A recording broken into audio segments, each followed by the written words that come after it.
Bonjour à toutes et tous. Dans le tout premier volet concernant Drummer, nous avons survolé les fonctions les plus basiques de l'instrument virtuel. Et dans ce second tutoriel, je vous propose d'aller encore un peu plus loin et de regarder les choses un peu plus dans le détail. Beaucoup se sont certainement demandé s'il était possible de personnaliser les sonorités de Drummer. Eh bien, sachez que la chose est tout à fait possible. Pour ce faire, il vous suffira tout simplement d'aller dans le Drum Kit Designer qui se trouve en insert juste ici, et de sélectionner parmi le choix assez large de kit de batterie, celui qui vous conviendra le plus. Alors on voit par exemple qu'ici, si j'écoute mon pattern avec le kit par défaut, j'ai ce pattern là.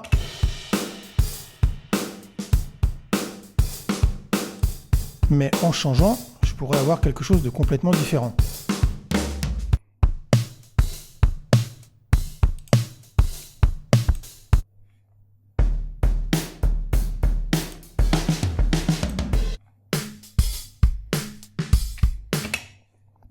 Autre gros avantage, si le choix d'un kit différent parmi ceux disponibles juste ici ne vous suffit pas, eh bien rassurez-vous, vous pourrez aller encore un petit peu plus loin en choisissant certains éléments de votre batterie virtuelle. Alors pour cela, rien de plus simple, il vous suffira de sélectionner par exemple un fût. Ici, je vais choisir ma caisse claire et on voit qu'immédiatement, j'ai deux bandes latérales qui apparaissent sur l'interface. Et ici, je vais pouvoir par exemple sélectionner une caisse claire de mon choix parmi les trois disponibles. Donc on peut écouter bien évidemment en sélectionnant chaque élément la sonorité en question. Je peux par exemple aussi changer ma grosse caisse. Prendre celle-ci par exemple. Malheureusement, certains éléments ne sont eux pas substituables. Alors ici je pense au tom, au cymbale et à la charlet. En revanche, vous aurez la possibilité de jouer sur différents paramètres de votre élément de batterie, avec ici par exemple la possibilité de changer l'accordage,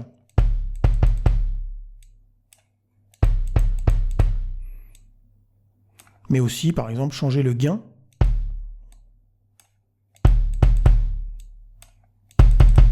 de l'élément en question. Vous aurez sûrement remarqué que les éléments percussifs complémentaires, comme le tambourin, le shaker, etc., n'étaient pas représentés dans le Drum Kit Designer. En revanche, vous les retrouverez, vous retrouverez un certain nombre de paramètres les concernant en cliquant sur le petit triangle juste ici, lequel dévoile un petit cartouche supplémentaire qui vous permettra ici de modifier certains éléments comme le gain, essentiellement, pour les éléments percussifs qui se trouve dans Drummer. Sinon, comment faire pour que notre pattern de Drummer utilise d'autres sonorités, comme par exemple celle d'un autre instrument virtuel? Alors vous allez voir que finalement c'est assez simple. Il suffira tout simplement de cliquer dans l'insert où se trouve le Drum Kit Designer, puis de sélectionner l'instrument virtuel de votre choix. Alors ici je vais prendre Sampler, par exemple, ça peut être autre chose. Je double-clique sur mon insert pour ouvrir mon instrument virtuel. Et ici, tout simplement, je sélectionne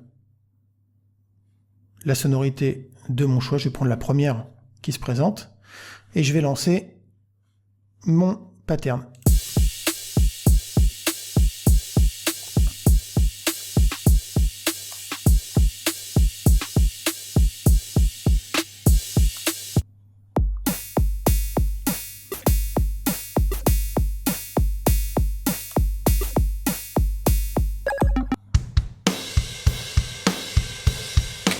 Et là, je suis revenu sur mon instrument virtuel Drum Kit Designer d'origine. Par défaut, Drummer propose un pattern global dans lequel tous les éléments de votre batterie seront incorporés. C'est pratique d'un côté, mais plutôt ennuyeux de l'autre, car vous n'aurez pas chaque élément proposé séparément, ce qui serait cette fois-ci vraiment très pratique pour le mix par exemple. Heureusement, il sera possible d'obtenir chaque élément sur sa propre sortie séparée, bien évidemment. Pour ce faire, rendez-vous dans votre insert, là où se trouve votre Drum Kit Designer, puis en cliquant ici sur le petit triangle, on sélectionne l'option multi-sortie. Alors, si on se rend maintenant dans la table de mixage, on va s'apercevoir qu'on retrouve deux petites icônes, plus et moins, lesquelles vont faire référence à vos sorties séparées, celles de votre drummer. Alors, vous allez me dire, pour l'instant, on ne voit pas les différentes pistes séparées qui sont en fait référentes à celles qui se trouvent dans mon pattern global. C'est tout simple, en fait, c'est parce que vous n'avez pas cliqué sur le petit plus qui se trouve juste ici. En cliquant sur ce petit plus, vous verrez apparaître une nouvelle piste auxiliaire, laquelle fera référence à un élément de votre kit de batterie. Ici, on voit que ma piste auxiliaire a été nommée kick. Si je clique une seconde fois sur le petit plus, une deuxième piste auxiliaire apparaît et elle fera ici référence à ma caisse claire. Je vais continuer d'appuyer sur le petit plus. Ici, je vais avoir une piste auxiliaire qui va faire référence à mes toms. Je clique encore une fois sur le petit plus. Ici, je vais avoir une piste auxiliaire qui va grouper le hi-hat et les percussions. Je vais cliquer une nouvelle fois sur le petit plus. Et là, on voit que je n'ai plus de piste auxiliaire qui fait référence à un élément en particulier de ma batterie. Donc ici, je peux faire moins pour la faire disparaître. Alors, vous allez sûrement vous poser une question, c'est où se trouve en fait ma piste, enfin mes différentes pistes relatives aux cymbales de mon kit de batterie.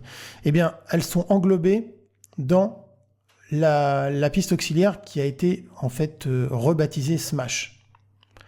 D'ailleurs, si je lance la lecture de mon pattern, on va voir que chaque élément sera dissocié l'un par rapport à l'autre.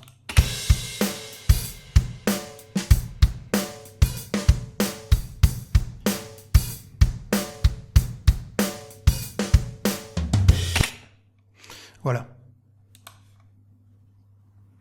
Alors maintenant, comment récupérer chacun des éléments de ma batterie sur des pistes audio afin de pouvoir, par exemple, les transmettre à un autre instrumentiste, un autre ingénieur du son, etc., etc. On peut imaginer tous les scénarios possibles afin de pouvoir, par exemple, exporter nos différents éléments de batterie pour pouvoir les transmettre à d'autres intervenants. Eh bien, vous allez voir, les choses sont relativement simples. On va tout d'abord créer 5 pistes audio. Je vais cliquer ici sur le petit plus. Je vais ici choisir le nombre de pistes dont je vais avoir besoin. 5 pistes, pourquoi? Parce que j'ai ici 5 éléments. Ici 1, 2, 3, 4 et 5. Je vais ensuite router le signal de sortie de mon drummer. Je vais ici sélectionner mes 5 pistes. Je vais maintenir la touche option de mon clavier. Je vais cliquer sur sortie ici et utiliser un bus. Alors ici, je vais utiliser pour ma première manipulation le bus 3, mais vous allez voir qu'en maintenant la touche option de mon clavier et en cliquant sur l'insert de bus, je vais automatiquement, j'ai loupé, pardon, hop,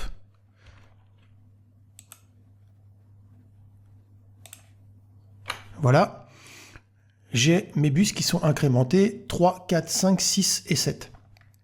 Alors maintenant, sur mes pistes audio, il va falloir que je récupère le signal de mes pistes drummer pour qu'elles puissent rentrer dans chacune de mes pistes audio. Alors, pour ce faire ici, je vais utiliser là aussi des bus. Je vais maintenir la touche option de mon clavier. Je clique et je vais me positionner ici sur le bus 3 qui correspond à ma première piste drummer. Mais vous allez voir que là aussi, mes pistes vont s'incrémenter, enfin mes bus vont s'incrémenter. Et c'est encore loupé, décidément. Je vais refaire la manip. Voilà. On voit que mes bus 3, 4, 5, 6, 7 ont bien été incrémentés. Et ici, il va me rester plus qu'une seule chose à faire. C'est tout simplement d'armer mes pistes audio et de lancer l'enregistrement.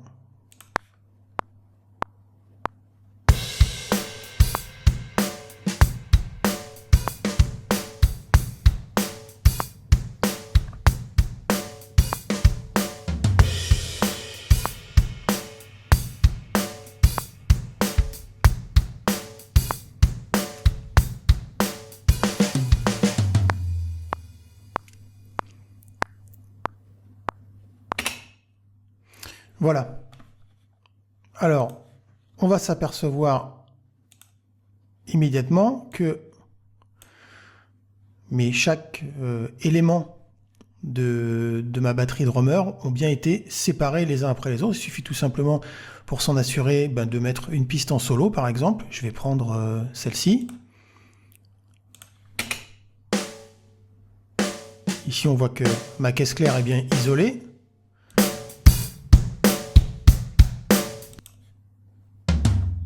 Voilà, ici j'ai un autre tom. Ici j'ai mon kick, etc. Alors bien évidemment, ici j'ai pas renommé chaque piste, mais je vous conseille bien évidemment de le faire. C'est plutôt pratique pour s'y retrouver, surtout quand on a une grande quantité de pistes à l'écran. Pour finir, je voulais vous montrer une toute petite astuce qui va vous faire gagner un petit peu de temps. Vous saviez très certainement qu'il était possible de rajouter des patterns, autrement dit de les dupliquer comme ça en cliquant sur le petit plus, mais sachez qu'il est également possible, en faisant un clic droit sur le petit plus, de remplir les régions de drummer avec cette option là. C'est-à-dire que, en imaginant que mon projet, ici on voit qu'il est borné ici, mais si je me positionne par exemple juste là, et que pour éviter de faire plus, surtout si vous avez un projet qui est relativement long, mais il vous suffit tout simplement de faire un clic droit ici, de cliquer sur remplir les régions de drummer, et automatiquement, vos patterns seront dupliqués jusqu'à la fin du bornage de votre projet. Voilà, j'espère que cette petite vidéo vous a plu, et je vous dis à très bientôt pour un nouveau tuto.